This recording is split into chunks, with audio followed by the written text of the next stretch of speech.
Hello everybody and welcome to What's New on Coldborough Park Farm. The latest version is just around the corner and it's going to be available on ModHub for PC and console. In this video I'm going to be showing you all of the brand new features and also explaining some of the fixes which have been implemented into this latest version. So without any further ado, let's get cracking.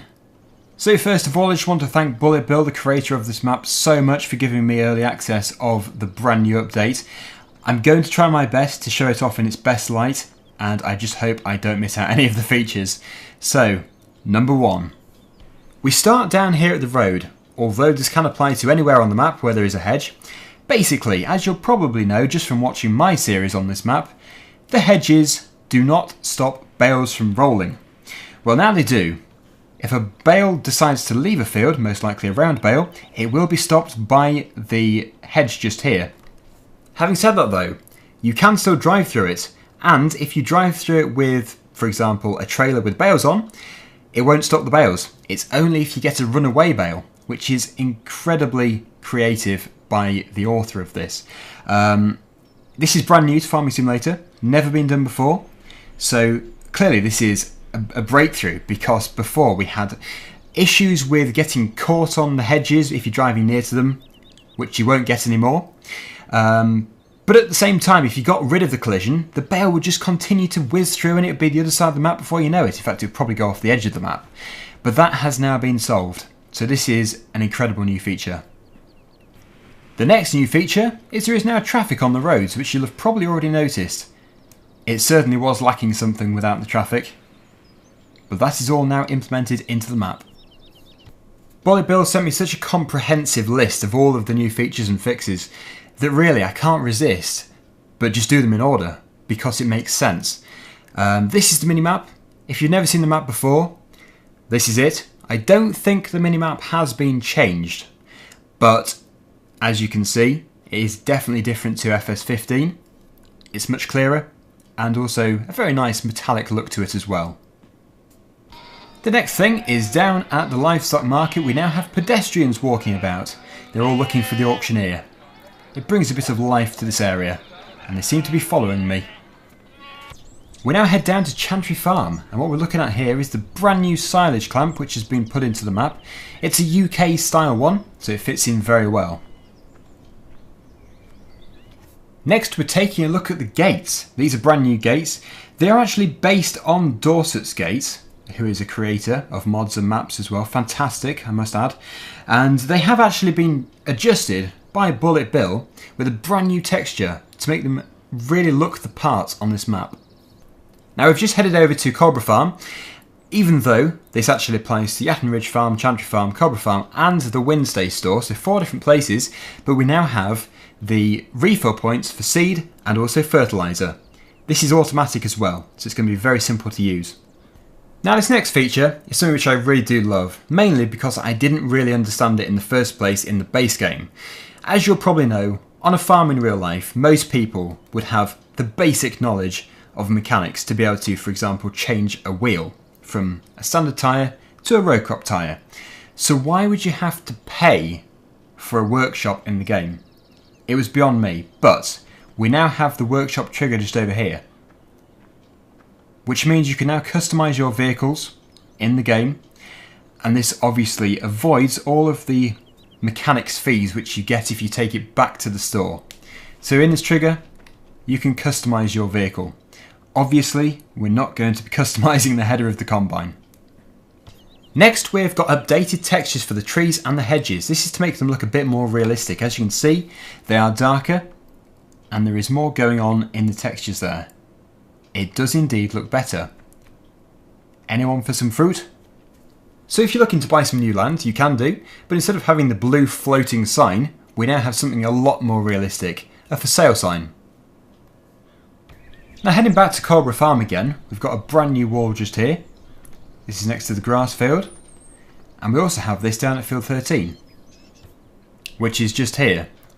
And this is initially where the conveyor belts were for the potatoes and also the sugar beet in Farming Simulator 15. You of course don't need that anymore, you can tip anywhere. So this can still be a sugar beet pad if you want it to be. Now heading down to field number 27, this is where the horses are. where I have commented numerous times about the head of a horse hanging out of a door. It's just about detail. But yeah, this is where the brand new straw sell point is. In here. It is just for straw. You can't sell anything else here. But yeah, another fantastic little feature which has been added in and could actually be very easily overlooked. Now both the silage pits are now fully operational, whereas before there was an issue. And the one from the Ridge farm has indeed been removed. There are just two, I believe. We've got the one at Chantry Farm, which I showed you earlier, and also the one over here at the BGA. Now if you're lucky enough to be able to afford some cows, you now need to muck them out. The new mucking out place is actually inside the shed, so you have to drive in here with the front loader, or a skid steer loader, to be able to muck the cows out, and then you can pile it up wherever you want, preferably somewhere good, maybe even in a muck spreader. Now there used to be some issues with the wool pallet actually spawning on top of the gates. Now this has now been rectified. It now spawns just outside the sheep barn, so it should now be totally free of any issues. Another issue there used to be was with the animal's spill point with the feed, where you have to clear it up. It used to spill into areas where you couldn't actually get to, meaning it would be impossible to clean them 100%. This has now been adjusted and it all works as it should do. Now those of you who have played on many different mod maps before will have most likely received that error message saying you do not own this field, even if you're in your own field. Well, the field definitions have been improved, which means this is no longer the case, which is obviously, it gets rid of all of that annoying frustration which you can get when that error message pops up. And also, this is to improve the crop coverage on mission fields.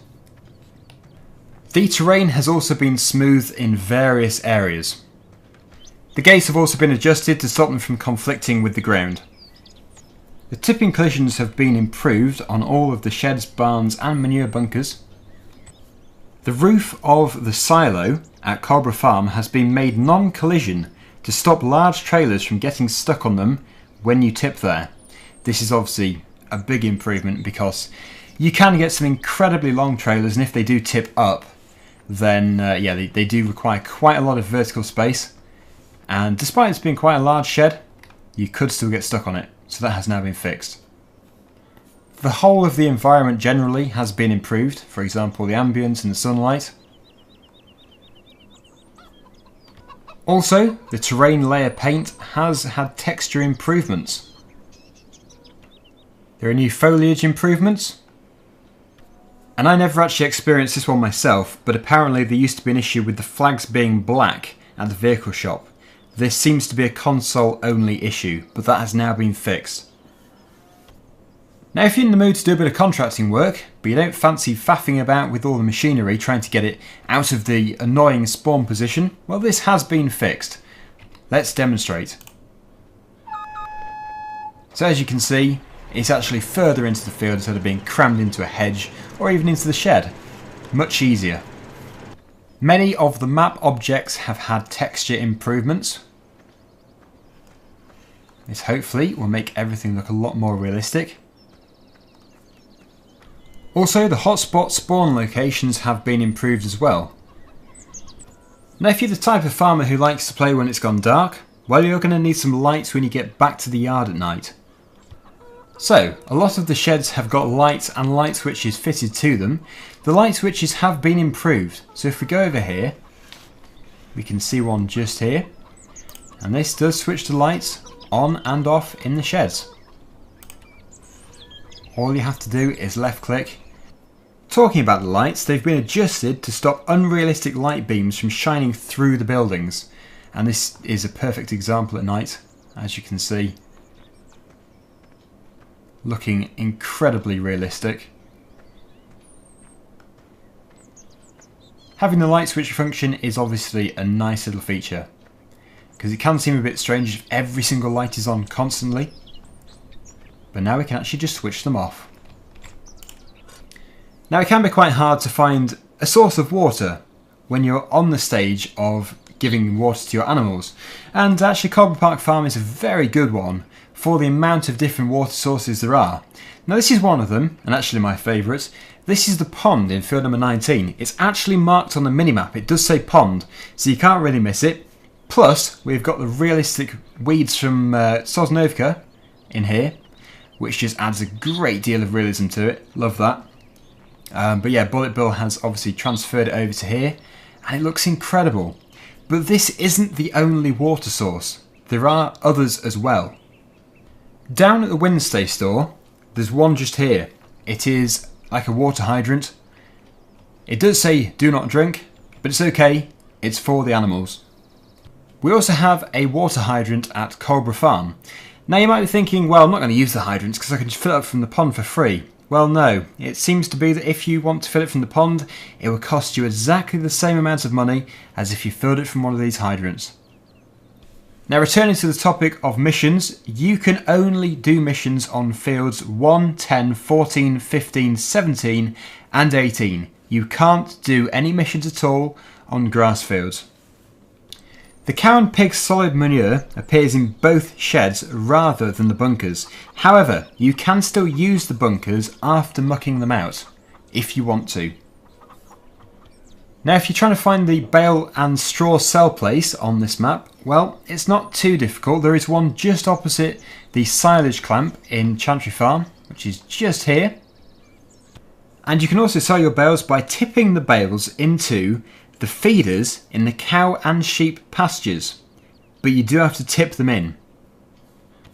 Here is the one at the cow pasture, which I seem to be stuck in. But yep, this is it. This is a bale sale point. And if you are confused, they are marked on the map anyway. As you can see, one here, one just here, straw and bales, and also we have the one over where the horse is. And there we have it, the brand new update to Coldborough Park Farm by Bullet Bill 83. If you have any more questions about this at all, the best thing to do is to head over to FS UK. There is a forum topic there where you can ask your questions. Equally, you can ask them down below if you want to, and I will try and reply to them if I can do. Otherwise, I'm sure Bullet Bill 83 will be able to provide the answer. So I just want to give an absolutely massive thank you to Bullet Bill. This has just been incredible to be in this position to be able to give you the first look at all the new updates. I feel so privileged to be able to do this. It really means a lot to me. But other than that, this map should be out very soon, the updated version. So stay tuned, it'll be on Mod Hub. And until then, thanks for watching, and I'll see you again very soon. Bye for now.